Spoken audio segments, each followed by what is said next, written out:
지난 주간은 민족의 명절인 한가위였습니다. 저도 이제 개인적으로 저희 어머니를 찾아뵈었습니다.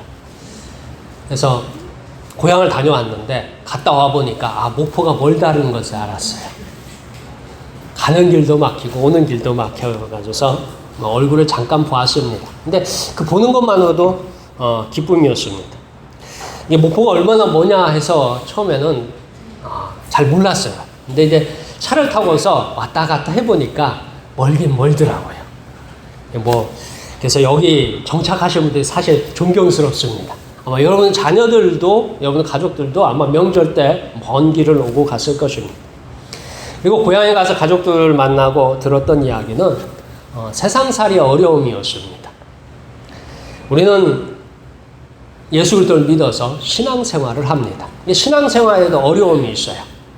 근데 세상살이에도 여전히 어려움이 있습니다. 그래서 이 교회 안에서 신앙생활하는 우리에게는 어떤 분들은 2배로 어렵게 살아요. 왜냐면 세상살이도 어렵고 신앙생활도 어려워서 2개 어려움을 합쳐서 갑절로 어렵게 사는 분들이 있습니다. 또 어떤 분들은 이 세상살이 어려움과 신앙생활의 어려움을 합쳐서 남들보다 절반의 어려움으로 사는 또 지혜로운 분들이 있습니다. 그 차이가 무엇일까 했을 적에 이 모든 어려움, 세상살의 어려움과 신앙생활의 어려움을 하나님께 맡긴 사람은 의외로 어렵지 않게 살더라고요. 누가 도와주시기 때문에요? 하나님께서 도와주시기 때문입니다. 오늘 성경에는 모든 어려움에서 하나님을 붙든 사람들의 이야기입니다. 우리 주님께서 맡겨주신 부르심을 향해서 살았던 사람들의 이야기입니다.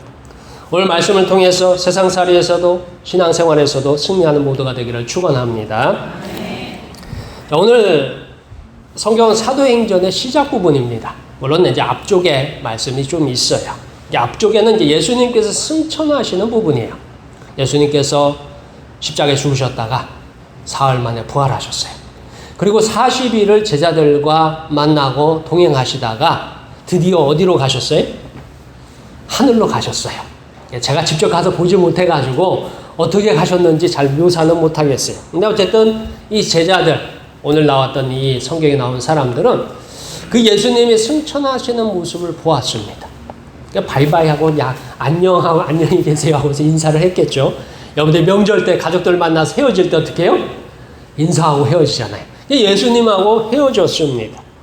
그리고 예수님은 그 제자들, 목격자들에게 성령으로 세례를 받으라 명령을 하십니다. 그 명령을 받고 예루살렘에 돌아와서 이제 모이고 기도합니다. 우리 다 함께 12절부터 14절까지 말씀 읽겠습니다. 12절에서 14절까지 말씀 우리 함께 읽겠습니다. 시작. 제자들이 감람원이라 하는 산으로부터 예루살렘에 돌아오니 이 산은 예루살렘에서 가까워 안식일에 가기 알맞은 길이라.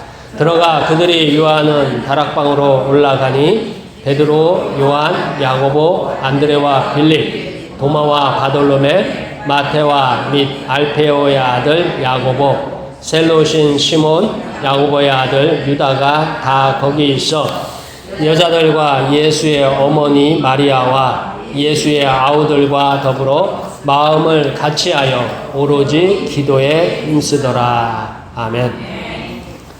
자, 예수님께서 감람산에서 승천하셨습니다. 이제 이 감람산은 좀 유명하죠. 왜냐하면 예수님께서 잡히시기 전에 마지막으로 기도하던 곳입니다. 기도할 적에 얼마나 그 기도가 간절했으면 땀을 흘리시는데 피처럼 흘리셨다라고 표현하고 있어요. 그리고 그곳에서 주님은 세상을 떠나 하늘로 오르셨습니다. 그리고 이제 제자들이 다시 오실 주님을 기다려야 합니다. 이러한 기다림은 오늘을 살아가는 모든 성도에게 똑같이 주어진 일입니다. 여기 있는 우리 모두도 주님이 오실 날을 기다리고 있습니다. 당시 이 자리에 있었던 사람들이 예루살렘으로 돌아갔습니다. 주님께서 십자가에 죽으셨던 곳으로 돌아갑니다. 다시 예루살렘 통치자들은요, 이 주님을 십자가에 못 박음으로써 승리했다고 생각했습니다. 더 이상 소망이나 기회를 주지 않기로 결심했습니다. 그러니까 예수님과 예루살렘의 지도자들의 대립은 이제 어떻게 됐어요? 끝났어요. 누구의 승리로요? 예루살렘의 지도자들, 권력 잡은 사람들의 승리로 끝났어요. 예수님은 어떻게 보면 철저히 실패하였습니다. 예수님이 부활하기 전까지 사람들은 다 뭐라고 생각했어요? 야, 이제 예수 믿는 사람들, 예수 따르는 사람들 다 끝났다라고 생각했습니다. 그리고 그랬는데 예수님이 부활하셨어요. 그리고 또 이 오순절에, 어쩌면 오순절이 성령이 강림하기 전까지 이 예루살렘의 지도자들은, 권세 잡은 자들은 예수 믿는 사람들에 대해서 별로 신경 쓰지 않았습니다. 왜냐하면 남겨진 이 예수님의 제자들을, 그리고 이 주님과 관계된, 예수님과 관계된 사람들이 있습니다. 근데 이들에 대해서 전혀 신경 쓰지 않았어요. 왜요? 그냥 평범한 사람들이었어요. 그러니까 세상이 평가할 때 그냥 민초고 아무런 영향이 없는 밑바닥 인생들입니다. 밑바닥 인생들이 많이 모여가지고 아무리 떠들어도 꼼짝 안 하잖아요. 힘 있는 사람들은 꼼짝도 안 해요. 부자들은 꼼짝도 안 해요. 그게 바로 이 세상에 돌아가는 모습입니다. 자, 오늘날 예수님의 제자들을 높이 평가합니다. 교회는 예수님의 제자들을 사도라고 부르면서 높이 평가하지만, 당시 예수님께서 십자가에 죽으시던 때에는 아무도 관심이 없었습니다. 관심을 가지지 않습니다. 만약 제자들에게 특별함이 있었다면 주님께서 잡히시던 밤에 함께 잡혔을 것입니다. 그래서 한 사람도 잡히지 않았던 이유는 제자들은 그냥 아무런 가치가 없습니다. 예수님을 따라서 많은 사람이 돌아다녔어요. 근데 그 제자들 중에 아무리 봐도 영향력 있는 사람이 없는 거예요. 가치가 없다고 생각한 사람들이 주님은 제자로 삼았습니다. 대다수의 제자들은 갈릴리 바다에서 물고기를 잡던 어부들입니다. 이들에 대해서 사도행전에 말하기를 학문이 없는 자라고 평가합니다. 이제 고상한 표현이죠. 학문이 없는 자. 야, 학문이 없구나. 뭐 이렇게 표현할 수 있는데, 사실은 낯 높고 기업자도 모르는 사람들입니다. 그러니까 뭐예요? 무식한 사람들이 하는 거예요. 그러니까 이들은 영향력이 하나도 없어요. 정규 교육을 받은 적이 없는 사람들입니다. 그리고 신약 성경에는 이 예수님의 제자들에 대한 조상이나 가문에 대한 보고가 없어요. 그러니까 베드로가 어느 지파 사람인지 우리는 아무도 몰라요. 야고보가 어느 지파 사람인지 몰라요. 그의 부모, 그의 조상들이 누가 있었는지 몰라요. 왜? 그의 집안에 유명한 사람이 없기 때문에. 어떻게 보면 족보가 끊어진, 어떻게 보면 이 조상들과 연결이 없는 그냥 민초들입니다. 그러니까 이것으로 보아 배경조차도 없는 인물들입니다. 성경에 보면 이들의 배경에 대한 설명이 하나도 없어요. 자, 여기에 비교가 되는 인물이 있습니다. 사도 바울. 사도 바울은 이 예수님의 12제자와 전혀 다른 인물입니다. 바울은 스스로에 대해서 이렇게 말합니다. 빌립보서 3장 5절에서 나는 8일 만에 할례를 받고 이스라엘 족속이요 베냐민 지파요 히브리인 중에 히브리인이요 율법은 바리새인이요 라고 합니다. 그러니까 이 사도 바울은 자기 집안과 배경과 자기의 삶의 모든 것들을 다 있어요. 8일 만에 할례를 받았다. 그러니까 정확하게 율법에 따라서 할례를 한 거예요. 그러니까 그 집안이 뭐예요? 하나님의 말씀을 잘 지킬 수 있는 그런 집안입니다. 그리고 자기가 베냐민 지파래요. 그러니까 베냐민 지파라고 자기가 알고 있다는 건 뭐예요? 자기 집에 뭐가 있다는 소리예요? 족보가 있다는 소리예요. 족보 있는 사람이 자기가 무슨 씨라고 얘기해요. 무슨 파라까지 알아요. 근데 이거를 다 잊어먹는 사람들이 너무 많은데, 어쨌든 사도 바울은 자기의 집안, 자기의 배경이 뭔지 정확하게 아는 사람입니다. 자, 이런 사도 바울에 비해서 예수님의 12제자는 그러니까 이름만 있어요. 그들의 직업만 있어요. 그리고 예수님을 만난 이후의 활동만 나오지 그 전의 활동은 거의 나오지 않습니다. 자, 이런 비슷한 내용이 사도 바울이 개척한 고린도 교회에 있습니다. 사도 바울이 고린도 교회를 개척할 당시에 고린도 교회의 수준을 확인합니다. 고린도서 1장 26절에서 형제들아 너희를 부르심을 보라 육체를 따라 지혜로운 자가 많지 아니하며 능한 자가 많지 아니하며 문벌 좋은 자가 많지 아니하도다 라고 기록합니다. 고린도 교회의 현실입니다. 지금 머리 좋은 사람이 없고 집안 좋은 사람이 없다는 평범하다는 거죠. 오히려 평범보다 못한 교회가 고린도 교회입니다. 주님은 이상하게도 이게 뛰어나지 않는 사람들을 부르셨습니다. 좀 우리가 생각할 적에는 교회에 우리가 전도를 하면 우리가 또 교회 일꾼으로 쓰려면 좀 배운 사람, 똑똑한 사람, 좀 부유한 사람, 좀 능력 있는 사람 이런 사람이 있으면 얼마나 좋아요. 근데 예수님은 그런 사람을 뽑지 않았어요.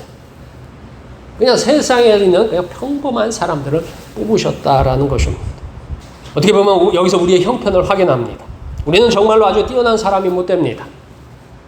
그럼에도 교회에 속했고 거룩한 하나님 교회의 일원이 되었습니다. 이것이 은혜입니다. 즉 우리는 은혜로 여기 있음을 기억하시길 축원합니다. 자, 여기에 주님의 베푸르심을 배신한 사람이 있습니다. 사명을 저버린 사람이 있습니다. 오늘 성경 전체에서 가장 불쌍한 사람을 찾는다면 첫 번째로 등장하는 사람이 가룟 유다입니다. 그는 참으로 어리석은 인생이며 주님께서도 차라리 태어나지 않은만 못하다 했습니다. 이것이 사명을 저버린 사람의 모습입니다. 다 함께 15절에서부터 20절까지 말씀 읽겠습니다. 15절에서부터 20절까지 말씀 함께 읽겠습니다. 시작. 모인 무리가 수가 약 120명이나 되더라. 그때 베드로가 그 형제들 가운데 일어서서 이르되 형제들아, 성령이 다윗의 입을 통하여 예수 잡는 자들의 길잡이가 된 유다를 가리켜 미리 말씀하신 성경이 응하였으니 마땅하도다. 이 사람은 본래 우리 수 가운데 참여하여 이 직무의 한 부분을 맡았던 자라. 이 사람이 불의의 삭스로 밭을 사고 후에 몸이 곤두박질하여 배가 터져 창자가 다 흘러나온지라. 이 일이 예루살렘에 사는 모든 사람에게 알리어져 그들의 말로는 그 밭을 아겔다마라 하니 이는 피밭이라는 뜻이라. 시편에 기록하였으되 그의 거처를 황폐하게 하시며 거기 거하는 자가 없게 하소서 하였고 또 일렀으되 그의 직분을 타인이 취하게 하소서 하였도다. 아멘. 가룟 유다는 안타까운 인물입니다. 그의 시작은 예수님의 제자로 선택을 받았습니다. 그는 상당한 능력을 소유한 능력자입니다. 왜냐하면 셈에 대해서 뛰어난 능력을 가진 최소한 읽고 쓰기가 가능할 것입니다. 제가 볼 땐 12 제자 중에 가룟 유다가 가장 똑똑했던 것 같아요. 예수님의 제자 중에는 마태라는 인물이 있습니다. 레위라고도 부르고 마태라고도 부르는 사람의 본래 직업이 세리입니다. 세리가 뭐예요? 세금 걷는 자, 일단 세무공무원인데 오늘 이 정도까지는 아니지만 어쨌든 돈을 걷는 자였어요. 그러니까 그가 계산이 어떻게 해요? 빠를까요? 느릴까요?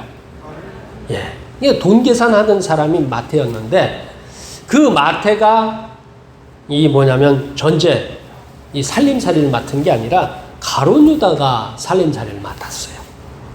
제자 중에 셈이 빠른 사람이 마태입니다. 그럼에도 불구하고 가룟 유다가 돈꽤, 즉 회계를 맡았다고 나옵니다. 그러니까 능력에서 보면 이 셈하고 쓰고 하는 거는 이 가룟 유다도 마태 이상으로 잘했다는 소리입니다. 그러니까 12명의 제자들 중에 어쨌든 마태와 가룟 유다는 글을 읽고 쓸 수 있었을 거예요. 왜냐하면 세금을 거두려면 공문서를 쓰고 기록하고 장부를 쓰고 기록해야 되잖아요. 그러니까 글을 쓸 수 있었고 또 하나는 뭐예요? 셈을 계산을 할 수 있었다라는 거예요. 우리는 모두 다 요즘 다 계산하지만 우리는 모두 다 글을 쓰지만 이 당시에는 글을 쓰는 것만으로도 엄청난 권세였어요. 근데 어쨌든 가룟 유다가 그것을 했더라라고 나옵니다. 자, 다음으로 제자들의 신뢰를 받는 인물입니다. 어느 단체나 가장 신뢰할 수 있는 사람이 회계를 담당합니다. 여러분들이 이제 이렇게 하다 보니까 세상에 속게다 보면 우리 교회도 남신도 있고 여신도 있고 그리고 이래저래 이제 청년회도 만들까 지금 고민 중입니다. 어쨌든 여러분들이 세상에 있는 동갑계 아니면 세상에 무슨 개 모임을 하더라도 딱 보면은 거기서 회계를 맡은 사람 어떤 사람을 맡아요? 믿을 수 있는 사람을 맡아요? 믿지 못할 사람을 맡아요? 예. 그러니까 그 모임 안에서 신뢰받는 사람이 돈을 관리합니다. 그러니까 12명의 제자가 있었어요. 12명의 제자가 있는데 그 제자들이 보니까 가장 신뢰할 수 있는 사람이 누구였어요? 예, 가룟 유다였어요. 12명의 제자들 중에 이제 예수님을 따라다니면서 모든 비용을 그걸 사용을 해야 되고 그걸 모아야 돼요. 그 비용을 관리할 사람이 12명의 제자들이 모여가지고 예수님이 이렇게 지정한 것 같진 않아요. 12명의 제자들이 모여가지고 누가 이걸 관리할 거냐 해가지고 자기들끼리 회의를 해가지고 토론을 해서 결과를 낸 사람이 누구라고요? 가룟 유다예요. 그러니까 이 가룟 유다가 뭐예요? 실제로는 뭐냐면 이 제자들도 인정했던 사람입니다. 그렇게 가룟 유다는 항상 판단이 빨랐습니다. 계산이 빠른 사람이에요. 여러분들도 이제 이 교회 생활, 신앙 생활 하다 보면, 여러분들 이제 나이가 오래돼서 사회생활을 하다 보면, 사회생활 중에도 머리가 이렇게 회전이 빠른 사람이 있어요, 없어요? 있어요. 나는 좀 둔해가지고 나중에서 이해하는데, 어떤 사람은 한마디만 들어도 뭐예요? 벌써 무슨 뜻인지 알아요. 그런 사람들이 의외로 세상에 있어요. 그래서 이 가룟 유다는 항상 판단이 빨랐습니다. 첫 번째, 예수님, 자기의 스승이었던 예수님에 대해서도, 그리고 세상에 대해서도, 그리고 자기에 대해서도 판단이 빨랐습니다. 예수님께서 십자가에 죽으실 적에요, 11제자들은 아무런 대책 없이 막 흩어졌어요. 다 도망가 버렸어요. 예수님이 십자가에 붙들려가지고 재판받고 죽는 그 과정에 제자들은 아무런 힘을 못 쓰고 다 두려워서 다 도망갔습니다. 근데 가룟 유다는 비교적 이런 시간에 예수님의 미래를 판단했어요. 예수님이 하시는 말씀을 곰곰이 듣더니 가룟 유다가 볼 적에, 야, 이 같이 가면 되겠다, 안 되겠다? 안 되겠다 싶은 거예요. 그래서 예수님을 떠날 수 있는 시간과 기회를 포착했습니다. 12제자의 유일하게 가룟 유다만 예수님을 떠날 수 있는 시간과 기회를 잡았어요. 어쩌면 예수님의 12제자 중에 가장 현명한 사람입니다. 즉 침몰하는 배를 탈출한 유일한 인물이 가룟 유다입니다. 예수님과 함께 가면 예수님 자기 스승은 십자가에서 달려서 처형돼서 죽을 것 같아요. 근데 나머지 제자들은 어떻게 되는지 몰라가지고 다들 그냥 수근수근하지, 근심 걱정은 하지 대책이 없어요. 근데 가룟 유다 가만히 판단해보니까 예수님께서 십자가에 죽으면 나도 어떻게 될 것 같아요? 같이 죽을 것 같아요. 그러니까 이 가룟 유다는 어떻게 해요? 재빨리 어떻게 해요? 예수님을 떠나야 되잖아요. 그래서 그 판단을 한 유일한 제자가 가룟 유다입니다. 언제가 방송에서 일제강점기를 배경으로 하는 밀정이라는 영화를 보았습니다. 본 이유 중에 하나, 거기 배우들이, 유명한 배우들이 나오더라고요. 송강호, 이병헌, 공유, 이런 사람들이 나오더라고요. 그래서 별로 관심이 없었는데, 이 유명한 사람들이 이렇게 나오니까 어떻게 해요? 더 관심이 가서 우연찮게 봤습니다. 내용은 일제감정기 의열단 활동을 했던 김상옥 의사의 내용을 바탕으로 만들어진 영화입니다. 그곳에서 일본의 앞잡이, 그리고 독립군 첩보원을 활동하는 사람들이 등장합니다. 그들이 겪는 심적인 고통과 그리고 마지막에 그들의 비참한 삶과 죽음을 보여줍니다. 근데 여기서 중요한 것은 이들이 모두 굉장히 뛰어난 머리를 가졌습니다. 그러니까 우리같이 둔한 사람은 이런 거 못하고 똑똑한 사람들이 하는 것 같아요. 왜냐하면 그렇지 않으면 실패합니다. 빠른 판단과 과감한 결정이 성공과 실패를 좌우합니다. 그렇게 본다면 가룟 유다는 상당히 성공할 가능성이 많은 인물입니다. 예수님의 제자 중에서 누구보다도 지혜롭고 빠른 판단을 하였습니다. 그래서 예수님을 팔았죠. 왜요? 자기는 예수님하고 같이 망하는 길을 가지 않고 예수님과 헤어져서 자기의 길을 가겠다 하고 판단을 했습니다. 근데 신앙에서 이러한 것이 통하지 않습니다. 신앙생활은 세상의 방법이 아닌 주님의 방법으로, 주님에 대한 믿음으로 합니다. 그렇게 세상에서 가장 유용한 방법과 기술이 통하지 않습니다. 여기서 가룟 유다의 실패를 보게 됩니다. 아마도 가룟 유다가 예수님을 처음에 팔고서 예수님을 팔아 넘기고 예수님과 헤어졌을 적에 속으로 좀 기뻤었는지는 모르겠습니다. 자기가 다른 나머지 제자들보다 머리가 좋고 시류를 누구보다 잘 파악했으며 미래를 정확하게 예측하고 위험을 피했습니다. 비록 몇 년 노력의 헛수고가 되었지만 침몰하는 배에서 내렸습니다. 그런데 가룟 유다는 완전히 실패했습니다. 그는 후회할 일을 했습니다. 만약 그가 회개했다면 지옥에 가진 않았을 것입니다. 왜냐하면 성경은 이 가룟 유다가 예수님을 팔았다는 이 치명적인 실수를 전하지만 성경에는 또 수제자인 베드로가 예수님을 부인하고 저주하는 모습도 전합니다. 그러니까 가룟 유다나 베드로나 어떻게 해요? 다 예수님을 거부하고 저주하고 어쨌든 팔아넘기고 어떤 예수님하고 관계되는 것을 끊기 위해서 노력을 많이 했습니다. 근데 누가 더 빨랐어요? 가룟 유다가 빨랐어요. 베드로는 어떻게 해요? 느렸습니다. 늦었습니다. 근데 이 가룟 유다의 오히려 가룟 유다의 빠른 판단과 과감한 결정이 그를 더욱 소망이 없는 사람으로 만들었습니다. 성경은 그의 비참한 마지막을 분명하게 전하고 있습니다. 가룟 유다는 늘 판단이 빨랐어요. 행동도 빨랐어요. 결정도 빨랐어요. 과감한 선택을 했어요. 그래서 예수님이 재판받고 십자가에 죽는 모습을 보고 가룟 유다는 뭘 결정을 해요?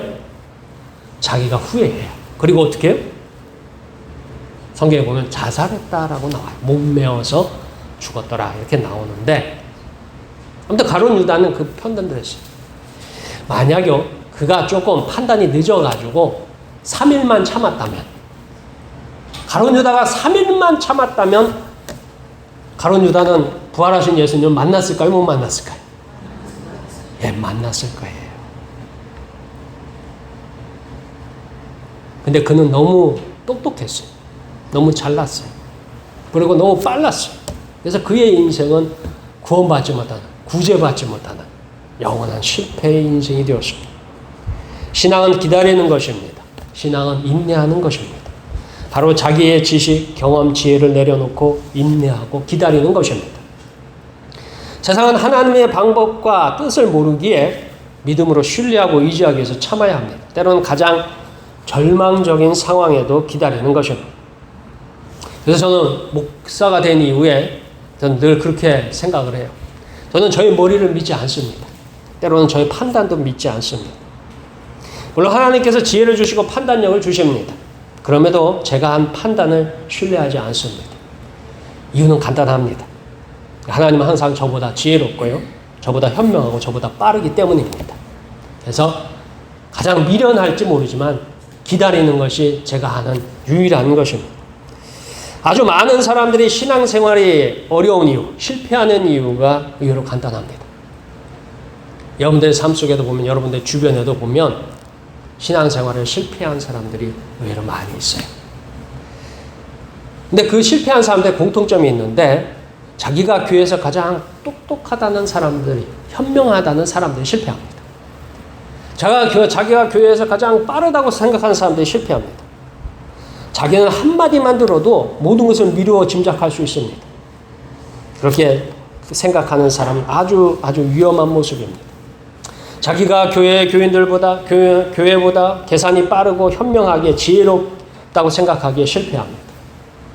그래서 저도 저의 머리를 잘 안 믿어요. 저의 판단을 잘 믿지 않아요. 왜요?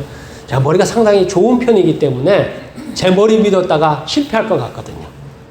그래서 기다리는 것을 우선 삼습니다. 교회 안에서 자기가 하나님보다 돈 계산이 빠른 사람들이 있어요. 나는 하나님보다 돈을 더 빨리 계산해. 이 생활하는데 돈이 얼마가 들고 얼마 나가고 하는 것들 계산이 너무너무 빠른 거예요. 그런 사람들이 11조와 헌금에서 실패합니다. 또 교회 안에서 이 건강에 대해서 아주 박식한 사람이 있어요. 뭐를 먹고 뭐를 마시고 뭐를 하면 안 되고 운동은 어떻게 하면서 아주 건강에 대해서 아주 똑똑하고 뛰어난 분들이 계세요. 그런데 대다수 보면은 질병에 대해서 실패합니다. 그리고 사람을 잘 평가하는 사람은 사람에게 속습니다. 자기가 누구보다 세상에서 성공한 사람이라고 생각하면 믿음에서 파선합니다. 바로 가룟 유다처럼 실패합니다. 자기가 스스로 똑똑하다고 생각하시면 일단은 내려놓으실 필요가 있어요. 제가 세상에서 나름대로 성공했다고 생각하시면 그것도 일단 내려놓으실 필요가 있어요. 자기가 남들보다 더 건강하다고 생각하시면 그것도 내려놓으실 필요가 있어요. 왜요? 하나님은 우리보다 어떻게 해요? 더 뛰어나신 분이세요. 그러면 예수님께서 왜 평범한 사람을 제자로 삼았는지, 부족한 우리를 성도로 삼았는지 확인할 수 있습니다. 우리는 평범하기에, 부족하기에 주님께서 부활하실 3일을 기다릴 수 있었습니다. 예수님의 11 제자는 어리석기에 주님께서 부활하신 그 3일을 기다렸던 거예요. 가룟 유다는 똑똑해서 어떻게 해요? 그 3일을 기다리지 못했던 거예요. 가장 큰 실패와 무너짐에서 주님을 기다릴 수 있습니다. 예레미야 선지자는 기다리는 자들에게나 구하는 영혼들에게 여호와는 선하시도다. 사람이 여호와의 구원을 바라고 잠잠히 기다림이 좋도다 라고 전합니다. 우리는 둔하고 어리석을지라도 기다림으로 승리하시길 축원합니다. 자, 마지막 하나님께서 선택하십니다. 오늘 성경에서 제자들은 새로운 제자, 동료, 사도를 선택합니다. 그럼에도 사람의 선택이 아닌 하나님의 선택을 원합니다. 우리 다 함께 21절부터 26절까지 말씀 읽겠습니다. 21절에서부터 26절까지 말씀 함께 읽겠습니다. 시작. 이러함으로 요한이 세례로부터 우리 가운데서 올려져 가신 날까지 주 예수께서 우리 가운데 출입하실 때 항상 우리와 함께 다니던 사람 중에 하나를 세워 우리와 더불어 예수께서 부활하심을 증언할 사람이 되게 하여야 하리라 하거늘 그들이 두 사람을 내세우니 하나는 바사바라고도 하고 별명은 유수라고 하는 요셉이요 하나는 마띠아라. 그들이 기도하여 이르되 뭇 사람의 마음을 아시는 주여 이 두 사람 중에 누가 주님께 택하신 바 되어 봉사와 및 사도의 직무를 대신할 자인지를 보이시옵소서. 유다는 이 직무를 그리고 제 곳으로 갔나이다 하고 제비뽑아 마띠아를 얻으니 그가 11 사도의 수에 들어가니라. 아멘. 오늘 성경에서 주님께서 사용하는 사람에 대해서 나옵니다. 주님께서 주신 사명을 감당할 수 있는 사람을 선택하십니다. 그러니까 첫 번째는 주님과 함께 했던 사람이에요. 그러니까 주님께서 세례받고 고난당하시고 십자가에 죽으시고 부활하신 그 모든 과정에 동참했던 사람입니다. 그러니까 고통과 어려움을 함께 해온 사람입니다. 즉 말씀에 대해서 인정하고 말씀을 따라 살려고 노력하는 사람, 어려움에도 믿음과 신앙을 포기하지 않는 사람, 바로 믿음과 신앙에서 물러서지 않는 사람을 주님께서 사용하는 사람입니다. 그러니까 정확하게는 가룟 유다와 반대되는 사람이에요. 가룟 유다는 똑똑하고 현명하고 빨랐어요. 근데 주님께서 사용하시는 사람은 현명하고 똑똑하고 빠른 사람도 있지만 오히려 그렇지 않은 사람, 어려움과 힘든 일에도 견디고 끝까지 자리를 지킨 사람을 사용하십니다. 다음으로는 주님에 대한 모든 내용을 알고 있는 사람을 씁니다. 대다수 많은 사람들이 열정이나 열심은 있습니다. 한국 교회에 있는 많은 분들이 열정과 열심은 있어요. 근데 주님에 대해서 모릅니다. 무지합니다. 인내하고 참는 일은 잘하는데 실제로 주님에 대해서 전하지 못합니다. 전하지 못하는 이유 중에는 모르게 전하는 것도 못하는 것도 있지만 무엇을 전해야 할지 모르는 것 같아요. 일단 우리는 복음에 대한 모든 뼈대를 알고 있습니다. 여러분들의 믿는 믿음, 전해야 하는 것은 다 알고 있어요. 어떻게 해요? 여러분들이 예배 전에 사도신조 하셨죠? 다 하시잖아요. 거기 보면 다 나와요. 뼈대는 다 있어요. 하나님 아버지, 예수 그리스도, 성령 하나님. 우리 다 고백하잖아요. 사실 우리가 전할 내용은 그거예요. 그 예수님을 전하는 거, 그 하나님을 전하는 건데 이제 문제가 있어요. 그 뼈대에다가 뭘 전하여야 하는 것입니다. 바로 예수님이 나를 위해서, 우리를 위해서 한 일을 전하는 거예요. 그래서 성경에 보면 성경대로 하면 예수님이 우리를 구원하셨죠. 그걸 전해도 되는데 그거 가지고는 영 효과가 없어요. 그래서 여러분들한테 예수님을 전할 때 어떻게 전하라고 했어요? 여러분의 삶 속에서 예수님이 여러분에 베푸신 은혜를 전하라고 하는 거예요. 여러분의 삶은 여러분의 소유지만 여러분의 삶은 여러분 주변 사람들이 알아요. 여러분의 이웃에 사는 사람, 여러분 아는 사람들은 여러분이 어떻게 살아왔는지 알아요. 그건 감출 수도 없고 속일 수도 없고 그것은 어떻게 덮어둘 수도 없어요. 근데 그 삶 속에 누가 함께 하셨다고요? 하나님, 예수님이. 우리가 기도했을 적에 예수님께서 이렇게 응답하셨고 우리가 어려울 적에 예수님께서 이렇게 도와주셨고 우리가 울고 고통스러울 적에 예수님이 이렇게 도와주셨다라는 것을 여러분들이 전하는 거예요. 내가 믿는 하나님, 성부, 성자, 성령 하나님, 내가 그 예수님에서 이런 상황에서 이렇게 기도했을 때 하나님이 이렇게 응답하셨습니다 라는 것을 여러분이 전하는 거예요. 그래서 오늘 성경에 뭐예요? 예수님의 생애를 아는 사람, 예수님이 세례받으시고 그리고 고난당하시고 십자가에 죽으시고 부활하시고 승천하셨던 이 모든 과정에 동참했던 사람을 새로운 일꾼으로 삼는 거예요. 여러분들은 예수님 앞에 기도하고 응답받았으면 새로운 일꾼이 될 수 있고 복음을 전할 충분한 자격이 있는 줄 믿으시길 축원합니다. 마지막 전적으로 주님의 선택을 신뢰해야 합니다. 자, 두 사람을 뽑아서 제비를 뽑았어요. 제비를. 원래 대부분의 사람을 뽑을 때는 뭘 주로 해요? 원래 사람을 선택할 때, 사람을 뽑을 적에는 뭘로 주로 해요? 투표를 하잖아요. 우리가 대부분 다 투표를 하잖아요. 대통령도 투표를 뽑고 국회의원도 투표로 뽑아요. 법률도 뭐예요? 투표를 해가지고 통과시키잖아요. 근데 오늘 성경에 보면 투표를 하지 않고 제비를 뽑았어요. 오늘 성경에 두 사람이 뽑혀요. 한 명은 요셉이고 한 명은 마띠아입니다. 요셉에게는 별명이 두 개 붙어 있어요. 바사바라는 별명이 있고 하나는 유스도예요.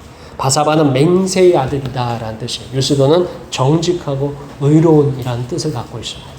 근데 이 요셉이라는 사람이 많이 알려졌나 봐요. 왜냐하면 그에게 별명을 붙였으면 주변의 사람들이 그에게 별명을 붙여줬겠죠? 별명을 전혀 모르는 사람한테 별명을 붙이지 않잖아요. 근데 요셉이라는 사람은 꽤 유명했던 사람인 것 같아요. 별명이 바사바와 유스도라고도 불리는 이 사람인데, 이거 마띠아는 뭐예요? 이름만 있어요. 그러니까 알려진 사람이야, 알려지지 않은 사람이요? 알려지지 않은 사람이에요. 그 두 사람을 놓고서 제비를 뽑습니다. 저는 이게 의미가 있다고 생각해요. 왜냐하면 이 제자들이 실패한 경험이 한 번 있어요. 자기들 12명이 모여가지고 이 회계를, 돈계를 누구한테 맡길까 해가지고 회의를 해가지고 결정한 게 누구였어요? 가룟 유다였어요. 자기들이 판단하고 자기들이 눈으로 보고 자기들이 경험했을 적에 최고의 인물이 누구였다고요? 가룟 유다였어요. 그런데 그가 뭐예요? 그가 예수 주님을 팔았던 배신자이고 그가 사실은 도적이었습니다. 그러니까 11명의 제자들의 눈과 귀와 마음과 생각이 다 어떻게 된 거예요? 사실은 속은 거였어요. 그래서 이번에는 사도를 뽑는데 이들이 제비를 뽑았어요. 그 제비의 결과가 누구의 뜻이라고 믿고서요? 하나님의 뜻이다라고 믿었습니다. 우리의 삶의 주인은 하나님이십니다. 그래서 우리가 성도가 됐고 그리스도인이 됐고 하나님의 자녀가 되었습니다. 때문에 삶의 어려움을 철저하게 하나님을 의지하는 방법을 믿음으로 신앙으로 받아들입니다. 모든 삶에서 하나님께서 우리보다 지혜롭고 현명하고 빠름을 믿기를 축원합니다. 그래서 여러분의 삶에도 아마 이제 정상으로 돌아왔어요. 정상으로 돌아오면 여러분의 생활에도 세상살이에도 여전히 어려움이 남아있고 신앙생활에도 어려움은 여전히 남아있습니다.